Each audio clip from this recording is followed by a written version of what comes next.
ഇത് ഏകദേശം 1 കിലോ തുണ്ടമായിട്ടുള്ള ബീഫാണ് എടുത്തിട്ടുള്ളത്.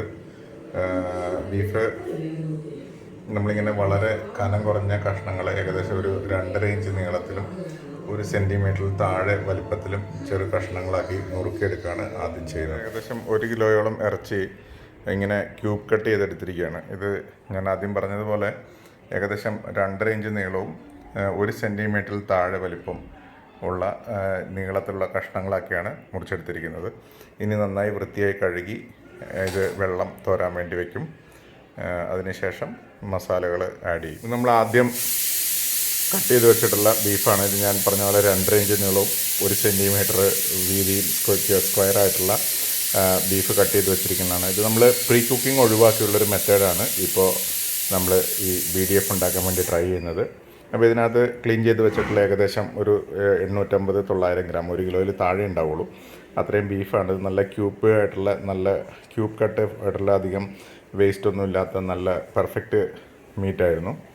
ഇതിനകത്ത് നമ്മൾ ഇൻഗ്രീഡിയൻസ് ആയിട്ട് ഉപയോഗിക്കുന്നത് മഞ്ഞൾപ്പൊടി, അതുപോലെ തന്നെ ഗരം മസാല, ചുമന്ന മുളക് പൊടി, ഇത് ഡാർക്ക് സോയ സോസ്, കുരുമുളക് പൊടി, ഒരു മുട്ട, ചില്ലി ഫ്ലേക്സ്, നാരങ്ങ, കോൺഫ്ലവർ, അതുപോലെ തന്നെ അരിപ്പൊടി. ഇത്രയും ഇൻഗ്രീഡിയൻസ് ആണ് ഇതിനകത്ത് ഉപയോഗിക്കുന്നത്. ഇത് കൂടാതെ നമ്മൾ ഇതിൻ്റെ ഒപ്പം തന്നെ വറുത്ത് കോരാനായിട്ട് നല്ല ഫ്രഷ് ആയിട്ടുള്ള കറിവേപ്പിലയും കൂടി ഉപയോഗിക്കും. അപ്പം ഇത് നമുക്ക് ഇതെല്ലാം കൂടി, ഇത് വേറെ പ്രോസസ്സൊന്നുമില്ല, ഇതെല്ലാം കൂടി നമ്മൾ ഇതൊന്ന് നന്നായി ഡ്രൈ ആയതിനു ശേഷം നമ്മൾ ഈ ഇൻഗ്രീഡിയൻസ് എല്ലാം കൂടി ഇതിനകത്ത് ചേർത്ത് നമ്മൾ വറുക്കുന്നതിന് തൊട്ട് മുമ്പായിട്ട് മുട്ടയും കൂടി ചേർത്ത് അത്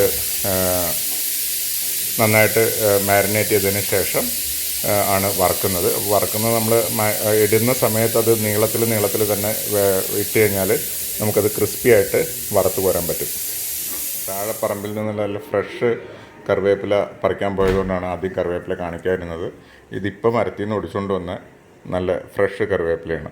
അപ്പം ഇതും കൂടെ ചേർത്തിട്ടാണ് നമ്മൾ ഈ ബീഫ് വറുത്ത് കോരുക. നമ്മൾ ആദ്യം കാണിച്ചിട്ടുള്ള ഇൻഗ്രീഡിയൻസിൽ മുട്ട ഒഴികെയുള്ള ബാക്കി എല്ലാ സാധനങ്ങളും ഇതിൽ ആഡ് ചെയ്തിട്ടുണ്ട്. അപ്പോൾ ഇതിൻ്റെ ഒരു ടെക്സ്ചർ നിങ്ങൾ കണ്ടാൽ മനസ്സിലാവും. നമ്മളിത് മാക്സിമം ഡ്രൈ ആയിട്ട് ഒട്ടും വെള്ളം ചേർക്കാതെ ആദ്യം കാണിച്ചിട്ടുള്ള എല്ലാ ഇൻഗ്രീഡിയൻസും കൂട്ടി യോജിപ്പിച്ചതിന് ശേഷം ഇത് ഇങ്ങനെ മാരിനേറ്റ് ചെയ്യാൻ വേണ്ടി വെക്കുകയാണ്. ഇത് നമ്മളൊരു 15-20 മിനിറ്റ് നമ്മൾ ഇത് നമ്മുടെ സാധാരണ ഫ്രിഡ്ജിലേക്ക് എടുത്ത് വയ്ക്കും.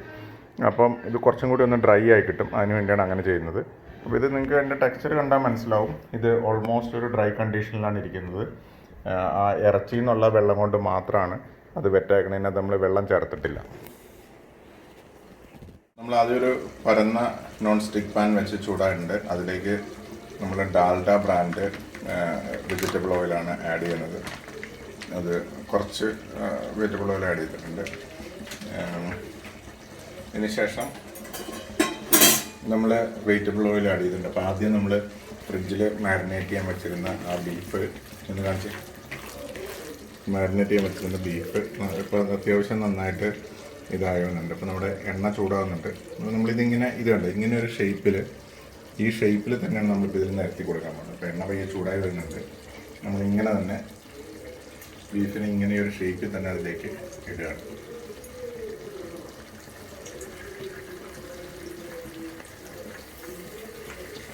നമ്മളിത് പ്രീ കുക്ക് ചെയ്തിട്ട് കട്ട് ചെയ്യാത്തതുകൊണ്ട് ഇത് ഫ്രൈ ആയി വരുമ്പോഴേക്കും ഇതിൻ്റെ സൈസ് ഒരല്പം കുറയും.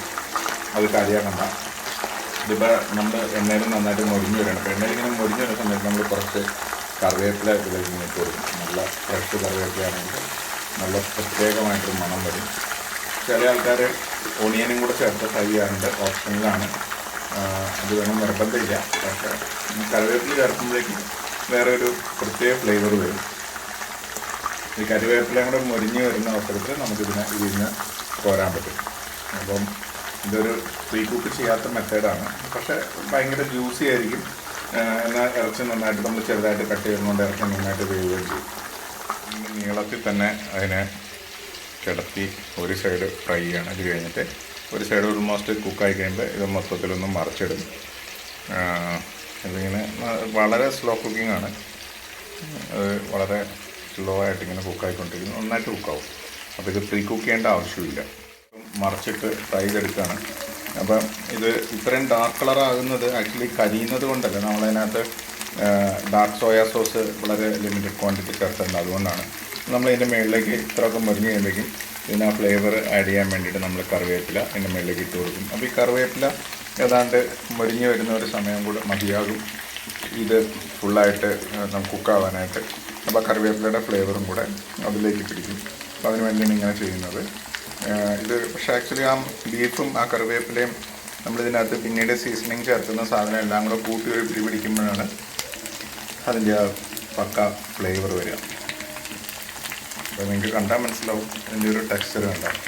ഒരു അരിപ്പപാത്രം ഇങ്ങനെ വെച്ചിട്ട് ഇത് ഈ നോൺ സ്റ്റിക്കിൽ ഉരയ്ക്കരുത്, അല്ലാതെ നമ്മൾ ഈ ബീഫ് ഇങ്ങനെ കോരിയെടുക്കുകയാണ്. അപ്പം നിങ്ങൾക്ക് കളർ കണ്ടാൽ മനസ്സിലാവും ദിസ് ഇസ് ഓൾമോസ്റ്റ് കുക്ക്ഡാണ്, വെൽ കുക്ക്ഡാണ്. പക്ഷേ ആ കളർ വന്നേക്കുന്നത് നമ്മൾ ഇതിൽ ഡാർക്ക് സോയാബീൻ സോസ് ആഡ് ചെയ്തുകൊണ്ടാണ്.